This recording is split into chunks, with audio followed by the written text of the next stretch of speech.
The Saints head to enemy territory for the first time in 2023. It's a divisional matchup at Carolina under the primetime lights. Tonight, the Saints look to rattle the #1 overall pick in Panthers quarterback Bryce Young and start the season 2-0 for the first time since 2013. Welcome into Saints Game Day Live. I'm Erin Summers. We will be joined by John DeShazer, who is in Charlotte shortly. It is a 6:15 kickoff on Monday Night Football. You can watch it on ESPN if you're not at Bank of America Stadium. And of course, stay tuned with us at Saints on Twitter throughout the entire game. We'll have updates. And you can catch up with us again after the game on NewOrleansSaints.com for our post-game show. Well, last week, week 1, the Saints got a victory over the Titans, much thanks to the Saints' defense. Defensively, they had 3 interceptions. So tonight, how many interceptions or takeaways do you think the Saints' defense is going to have? Scan that QR code on the bottom of your screen, and you can participate in our Saints pregame poll. We will check in on the results of that poll at the end of the show. For now, let's get into a little bit of this matchup. It's Countdown to Kickoff presented by Little Caesars.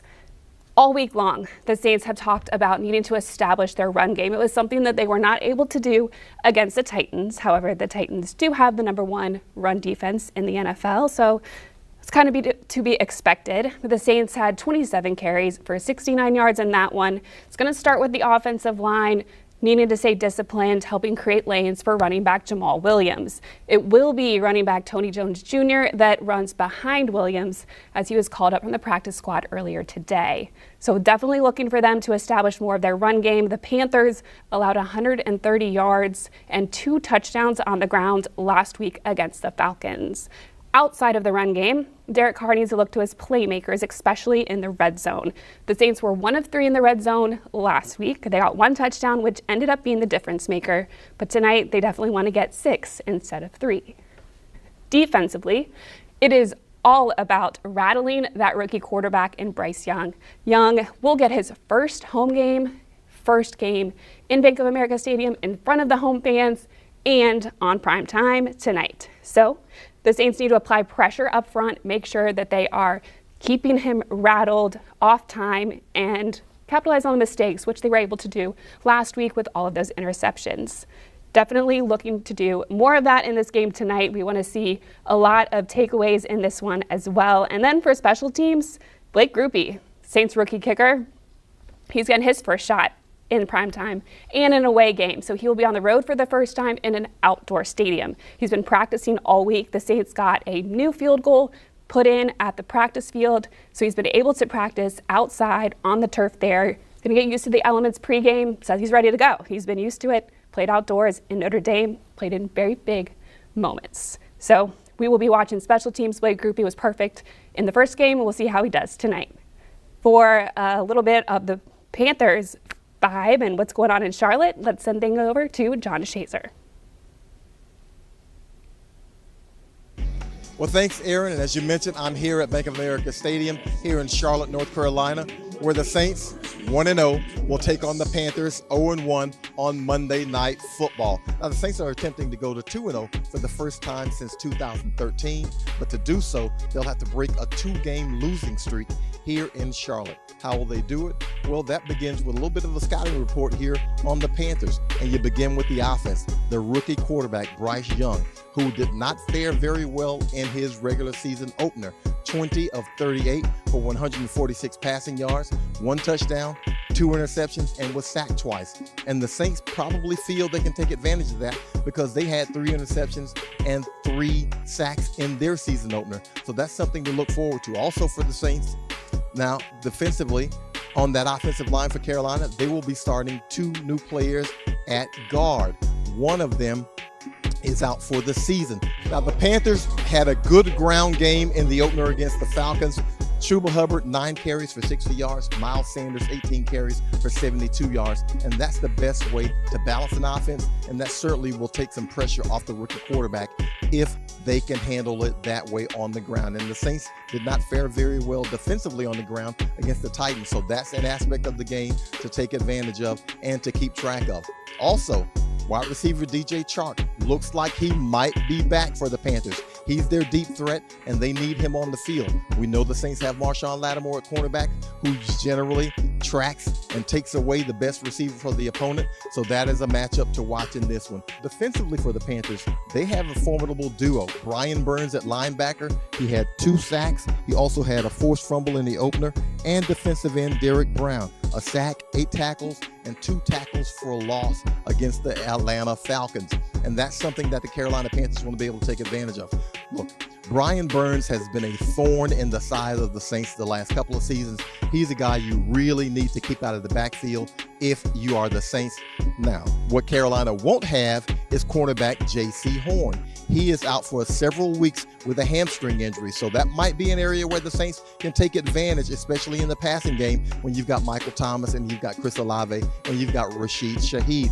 The Saints fared very well in the second half of the season opener against the Titans when they did not give up a sack, and Derek Carr also threw for his only touchdown in that game and 163 yards. Now, special teams is also something that bears watching because Carolina has a kicker, Eddie Pinheiro, who was 33 of 35 in field goals last season, and he made his only attempt in the season opener. And we know the Saints will start out with a rookie in that position, Blake Grupe. Blake Grupe was fantastic in the season opener. 3 for 3 on his field goals, one of them a 52-yarder, and he made his extra point attempt in a 16-15 game. Those points were critical. Will he be able to do the same thing here outside of Bank of America Stadium? We don't know. But we do know that Eddie Pinheiro is a really good kicker. So that might be an advantage for the Carolina Panthers. We'll see how that plays out down the stretch in this game because most NFL games are tight down the stretch. Again, Aaron, thanks for here from Bank of America Stadium. I'm John DeShazier, and the Saints look to go 2-0 here in Charlotte, North Carolina.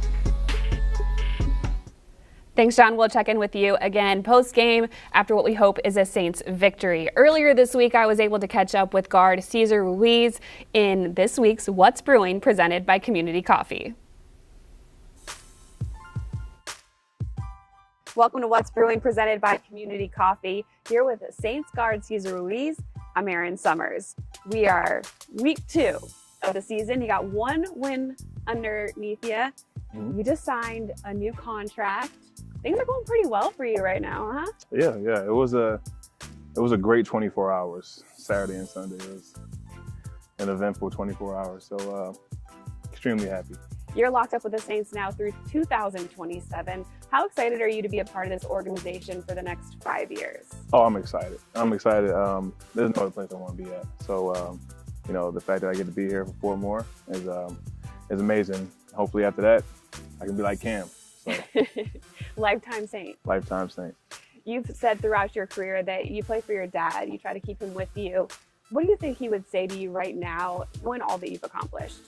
Man, if my pop saw everything I did right now, he'd be in shock. He'd probably ask for some DJ equipment or something. Let me DJ equipment, son. But my father would be extremely happy. Coming from where we come from, it doesn't really happen. So. It'd definitely be a special moment in our family. Yeah, I'm sure he's watching down on you, very proud. You're going into a Monday night football game, primetime division matchup. Are things a little heightened for the team going into a stage like that? Yeah, definitely. Division games are extremely important, and as well as any game, but division games are extremely important, and we make it a goal to, win all of those. So the best part about playing somebody in your division is that you get to do it twice, and most of the people in our division, we play them. You've been here a while, you played them a bunch. So it's definitely somebody you're familiar with, and it's it's always a great competitive matchup. Yeah, definitely a big one for us, and I'm excited. Do you have any favorite memories against the Panthers? I remember my rookie year, I had a screen. It was me, Eric, and Andrus out on the screen, and we just was knocking people down like bowling pins. I remember that, my rookie year. So that's one thing I definitely remember. All right, well, if you want to do it again this Monday night, I think the Saints fans will be happy. Cesar, thank you so much for joining me for What's Brewing. Thank you.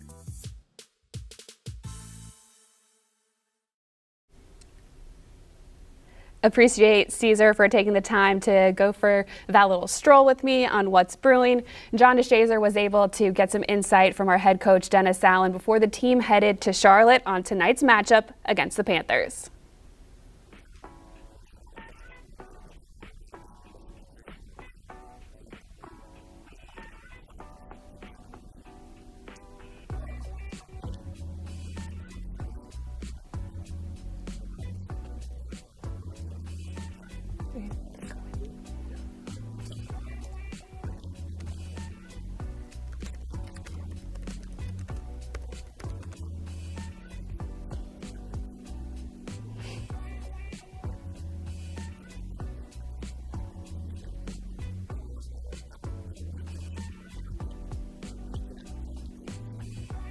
to do with one-on-one coach too. Just something new. It went away at some point with Coach Payton, and I don't know why. I think it was probably before COVID, or like because of.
Great to hear from head coach Dennis Allen before tonight's matchup against the Carolina Panthers. Speaking of the matchup, let's look at inactives presented by Louisiana Cat. Going into this game, we knew that running back Kendre Miller and safety JT Gray were both questionable.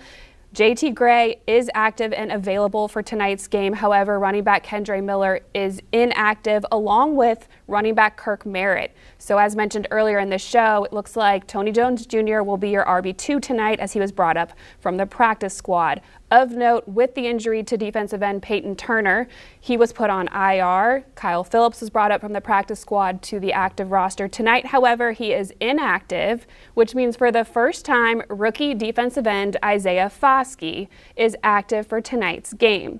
Could get into the game for the first time in his NFL career, which would be a lot of fun to watch. On the Panthers side, their wide receiver DJ Chark is available, so another option for Bryce Young, who definitely needed an option out there in his past game in Week 1.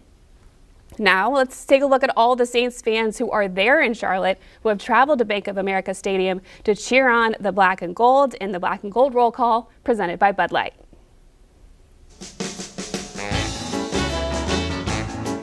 Hi, I'm Troy. I'm coming from Norfolk, Virginia, and we're going to whoop up on those Panthers today. Hi, this is Keith, and this is Julian from Winchester, Virginia, here to rep the Saints on Monday Night Football, baby. All right, this is Zach. And Shannon. We're lifelong Saints fans, and this is our first game. Go Saints! My name's Terrence Crawford. I'm from New Orleans, Louisiana. I predict the game score going to be 34-10. 34-10. Shout out to that night walk. Hi, my name is Joe. This is my daughter, Erica. We're from Dallas, Texas, originally New Orleans. We're here for the game tonight. Go Saints. Go Saints. Hi, I'm Brett Davis, and this is my son, Aiden Davis, and these are some punks we picked up along the way. Hey, We're from Larnburg, North Carolina, and we're expecting the Saints to win tonight at least by 2 touchdowns.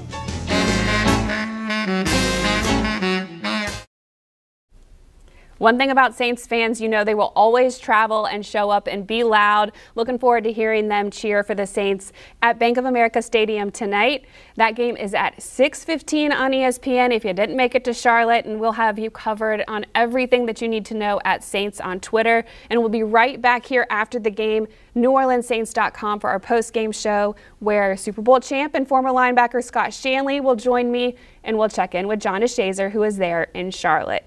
Thanks so much for joining us for this post-game show. For those of you that voted on that poll, looks like you think that the Saints are going to get a lot of takeaways defensively. We saw they had 3 interceptions last week. You guys are looking for 3 or more defensive turnovers in this game. Hope so, because that means the Saints will most likely get a victory, and we will be 2-0 for the first time since 2013. We'll see you after the game, Saints fans. Go Saints.